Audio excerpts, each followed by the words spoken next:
কেউ যাতে কোনো চক্রান্ত আর কুৎসা রটাতে না পারে লক্ষ্য রাখবেন। 5টা কাজ করতে গেলে একটা কাজে ভুল ভ্রান্তি কারো হতে পারে, সেটা নিয়ে ন্যারেটিভ না বানিয়ে আসুন আমরা বন্যাক্লিষ্ট, বন্যা সংশ্লিষ্ট মানুষের পাশে দাঁড়াই। শুধু কুৎসা রটালে টিআরপি বাড়ে না, মানুষের পাশে থাকলে টিআরপি বাড়ে। টিআরপির দিকে তাকিয়ে বলতে নেই, আর যদি আপনার বাড়িতে কেউ অসুস্থ হয় আপনার প্রথম কাজ কি? আবার যদি অন্যান্য জায়গায় বন্যা হয় কন্টিনিউ করে তখন আবার দেয়া হবে। মানুষ যেন এটা না ভাবে যে আমরা বিপদে পড়ে আছি। বিপদে তো তারা নিশ্চয়ই পড়ে আছেন, তাদের দুর্যোগ কেটে যাক, তাদের দুর্ভোগ কেটে যাক।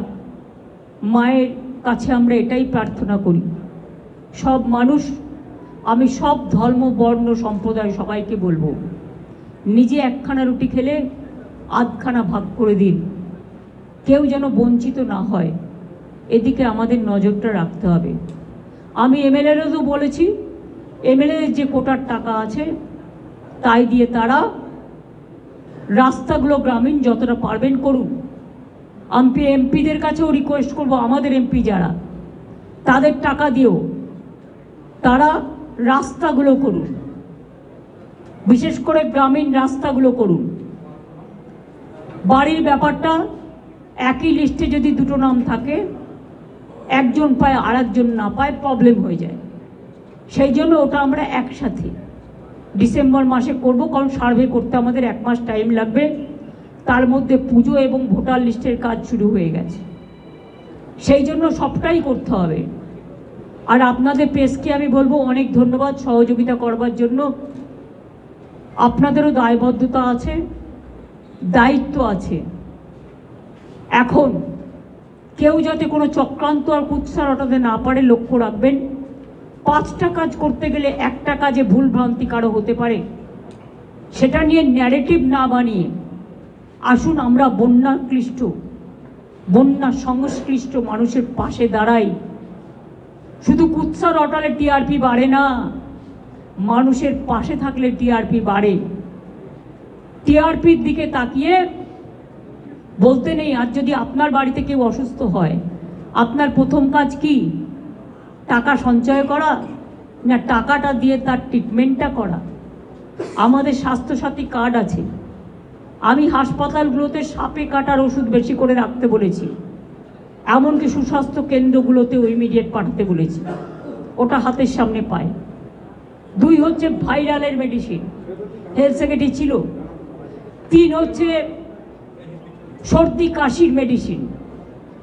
4 হচ্ছে ফ্লাড হলে পরে ডায়রিয়া হয়, এই ওষুধগুলো রেডি রাখতে বলেছি।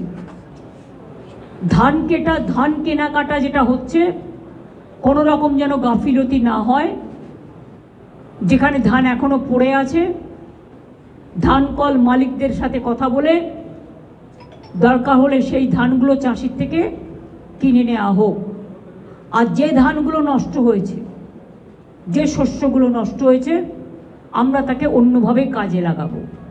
আপনারা জানেন আগে প্রতিবার সুন্দরবনে যে জল আসতো, লবণাক্ত জল, এবং দীঘায়, তাতে সব ধান নষ্ট হয়ে যেত। আমরা একটা স্বর্ণ ধান, প্রদীপদা তাই তো, আমরা একটা স্বর্ণ ধান টাইপের একটা তৈরি করেছি। ওই ধানগুলো নিয়েই আমরা কিন্তু নতুন ধান তৈরি করেছি রিসার্চ করে। কাজেই মনে রাখবেন, একটার বিকল্প একটা নষ্ট হয়ে গেলেও সেটাকে বিভিন্ন কাজে আমরা ব্যবহার করতে পারি, আমরা সারের কাজে ব্যবহার করতে পারি। আগে আপনারা দেখবেন বাংলায় পেঁয়াজ উৎপাদন হতো না, এখন বাঁকুড়া, মুর্শিদাবাদ, বীরভূম বিভিন্ন জেলায় হয়, কারণ এটা আমি আসার পরে তৈরি করেছি, আরও জেলায় হবে। এই যে মালদা, মুর্শিদাবাদ, নদিয়ায় বড় বড় ড্রাগন ফল, এগুলো সব কিন্তু আমরা তৈরি করেছি। অনেক জায়গায় স্ট্রবেরিও চাষিরা চাষ করছে।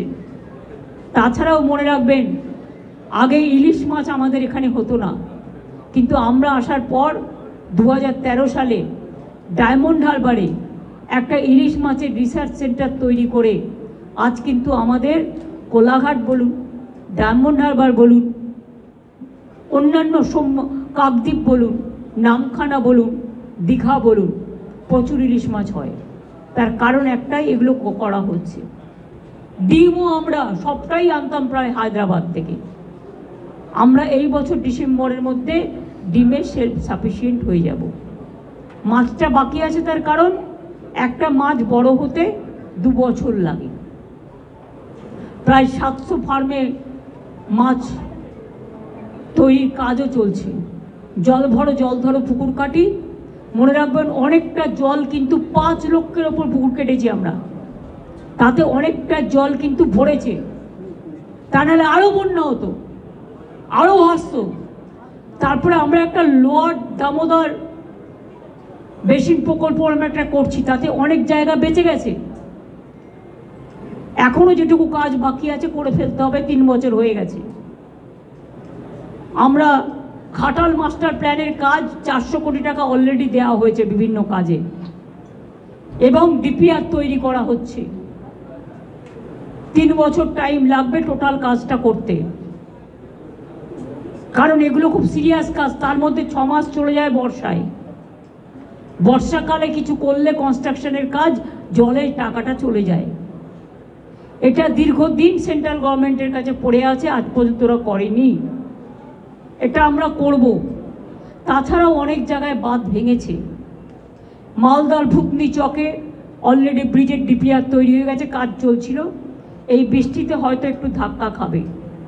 পাওয়ার ডিপার্টমেন্টকেও বলা হয়েছে, আপনাদেরও বলছি, যেখানে বন্যা বা জল জমবে দয়া করে এসি মেশিনটা, অবশ্য কম লোকেরই আছে জেলায়, এবং টিভিটা কিছুক্ষণের জন্য বন্ধ রাখবেন, যাতে কোনো ইলেকট্রিফিকেশন না হতে পারে, ইলেকট্রিকিউট হয়ে কি কোনো দুর্ঘটনা না ঘটতে পারে। আর ফোনের নেটটাও কোথাও কোথাও স্লো হয়ে যায় বিকজ অফ দিস। এটা নিয়ে চিন্তা করবেন না। জলে যদি কাজ করতে যায় বিদ্যুতের, সে মারা যেতে পারে। যে বিদ্যুতের কর্মীটা কাজ করছে সেও তো আমাদের একজন কর্মী। তাই জলে জীবন বাঁচিয়ে তারপরে বিদ্যুতের কাজগুলো রেস্টোর করার কথা বলা হয়েছে। অনেক জায়গায় হয়েছে, 100% হয়েও যাবে, কিন্তু আবার হয়ে গেছে অলরেডি বর্ধমানে। কিন্তু এখনও যেহেতু আবার বৃষ্টি আসছে, কাজে আবার হতে পারে, এগুলো দেখে রাখতে হবে। এছাড়াও ডিবিসি নিয়ে আমরা বলেছিলাম আমরা আমাদের শেয়ার উইথড্র করছি। আমি প্রধানমন্ত্রীকে চিঠি লিখেছি। 2 হচ্ছে আমাদের 2 জন মেম্বার ছিল, কিন্তু তাদের কোনো কিছু জানানো হতো না। পাওয়ার ডিপার্টমেন্টের সেক্রেটারি শান্তনু বোস ছিলেন, তিনি রিজাইন